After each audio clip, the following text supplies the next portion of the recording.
Abril de 1945. Berlín se desmorona bajo el fuego soviético. La historia oficial nos dice que el 30 de abril Adolf Hitler se suicidó en su búnker junto a Eva Braun. Sus cuerpos fueron quemados hasta quedar irreconocibles. Pero, ¿y si ese relato fuera el mayor encubrimiento del siglo XX? Documentos del FBI recientemente desclasificados revelan que el propio Chota, Edgar Hoover, investigó activamente la posibilidad de que Hitler hubiera escapado a Argentina. Lo que van a ver cuestiona todo lo que creían saber. Ayudante de Hoover. Director, tenemos un informe de nuestro agente en Buenos Aires. Un testigo afirma haber visto a Hitler llegar en submarino. Hoover. Siga esa pista, no descartemos nada. Durante décadas nos han hecho creer que el cerebro del Tercer Reich murió como un ratón acorralado. Pero la evidencia forense, los archivos secretos y los testimonios de la Patagonia cuentan una historia muy diferente. Una historia de escape, protección y silencio. Todo comienza con una simple pregunta: si realmente se suicidó en el búnker. ¿Por qué la prueba física más importante resultó ser falsa 64 años después? Mayo de 1945. Berlín yace en ruinas. La narrativa oficial se sostiene sobre los testimonios de los guardaespaldas de Hitler, como Otto Günsche, quien declaró haber sacado los cuerpos para incinerarlos. Pero los informes soviéticos de ese mismo año muestran inconsistencias cruciales. El mariscal Zhukov, comandante de las fuerzas soviéticas en Berlín, declaró en junio de 1945: no hemos identificado el cuerpo de Hitler. Podría haber escapado en el último momento. Los servicios de inteligencia británicos, el MI6, mantuvieron archivos secretos donde especulaban que Hitler podría haber usado un doble. De hecho, se encontraron varios cuerpos con parecido al Führer en los alrededores del búnker. La prensa internacional de la época reflejaba la incertidumbre. El Chicago Times publicó en su portada: Hitler podría estar vivo en Argentina. La versión del suicidio era conveniente para todos. Para los soviéticos representaba la victoria total sobre el nazismo.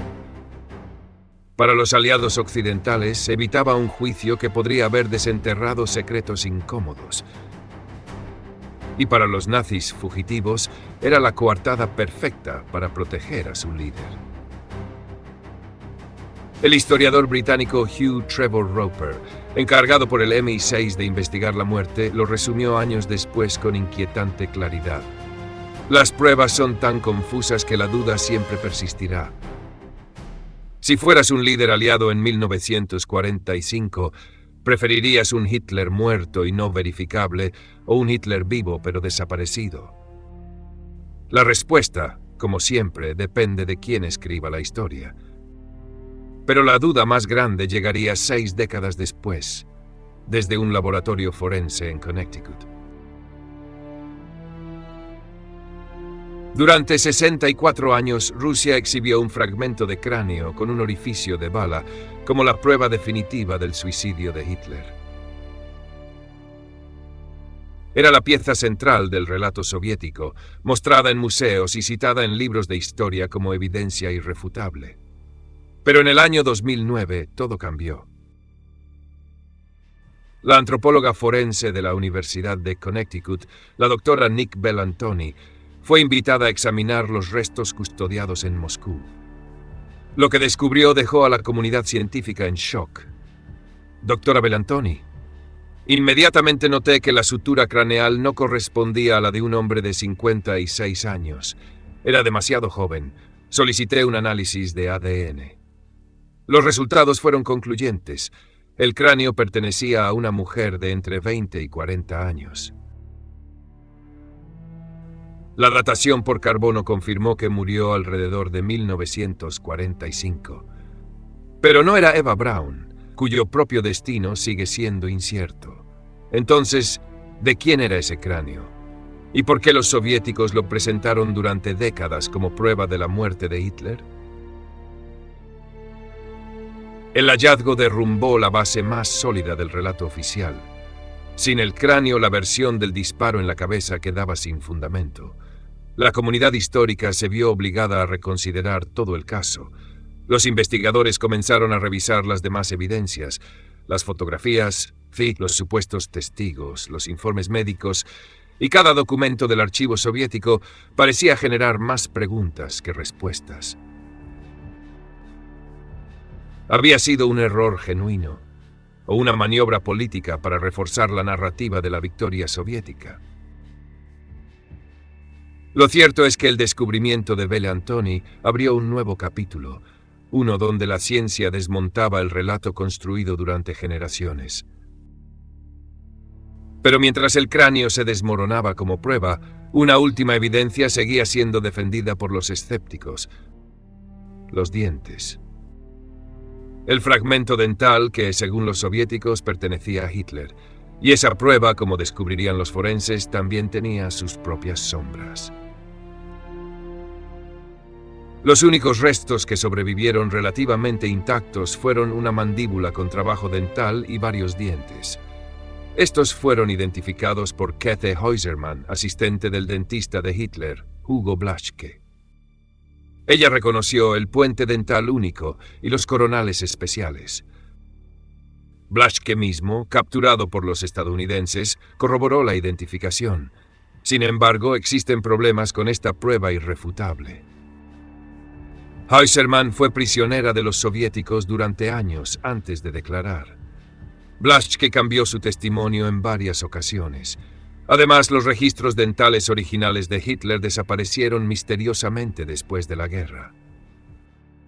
Los teóricos del escape argumentan que Hitler pudo haber ordenado extraerse varias piezas dentales antes de su supuesta muerte para crear una evidencia engañosa. Era una práctica conocida entre espías y agentes secretos crear pruebas de muerte falsas. Si el cráneo era falso, ¿por qué no podrían serlo también los dientes, o al menos su contexto?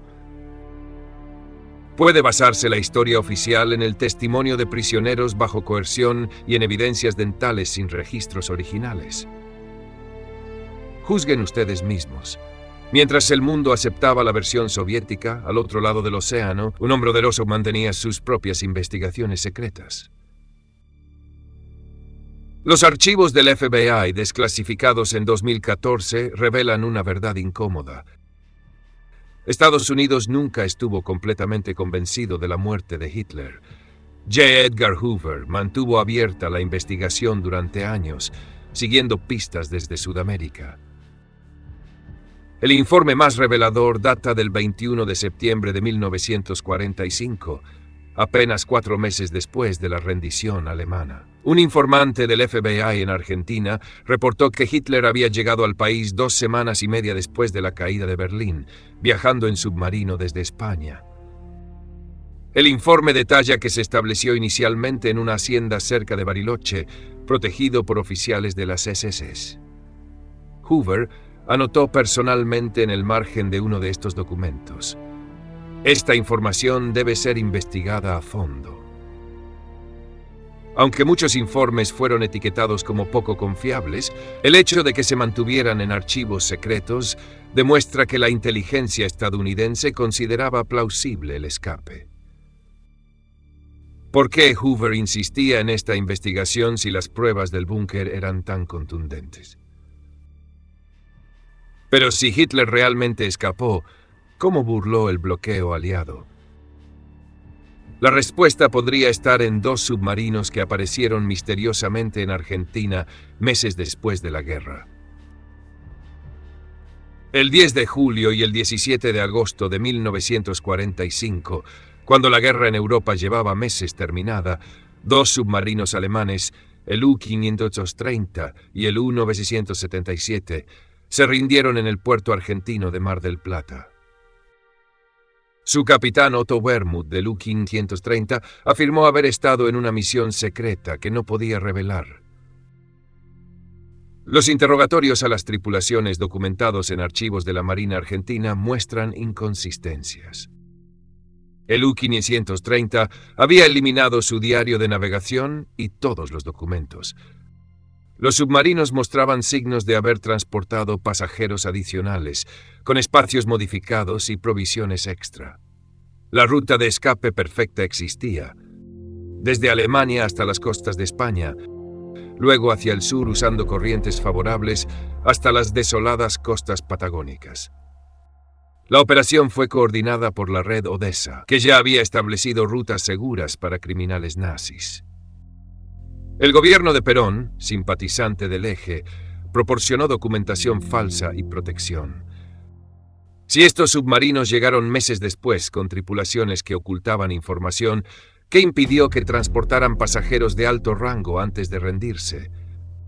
Argentina no solo recibió submarinos misteriosos, sino que documentó activamente la llegada de nazis. Sus archivos cuentan una historia que el mundo ignoró. San Carlos de Bariloche, en la Patagonia Argentina, se convirtió en el epicentro del refugio nazi. La hacienda Inalco, propiedad del empresario alemán Ludwig Freude, consejero de Perón, aparece repetidamente en los informes como posible residencia de Hitler. El periodista argentino Abel Basti recopiló testimonios de antiguos empleados que describían a un hombre mayor, delgado, de bigote característico, que vivía bajo estrictas medidas de seguridad.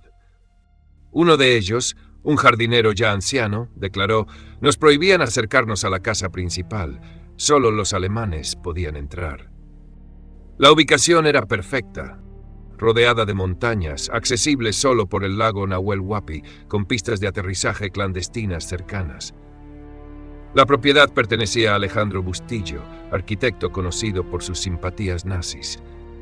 Bustillo diseñó múltiples residencias para la comunidad alemana en la zona, creando una red de refugios interconectados.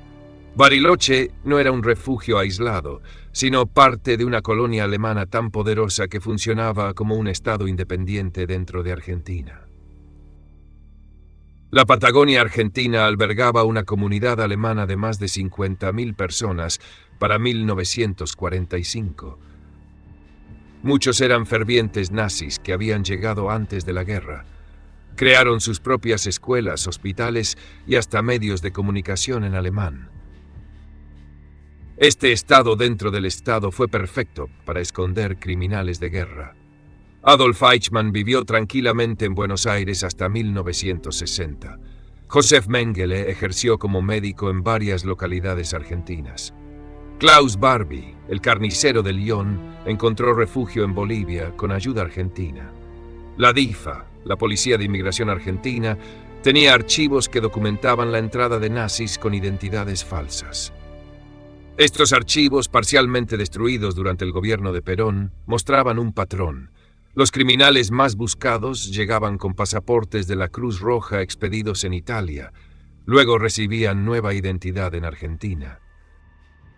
Con una infraestructura tan desarrollada para proteger nazis, es realmente descabellado pensar que Hitler pudo haber sido el huésped más preciado.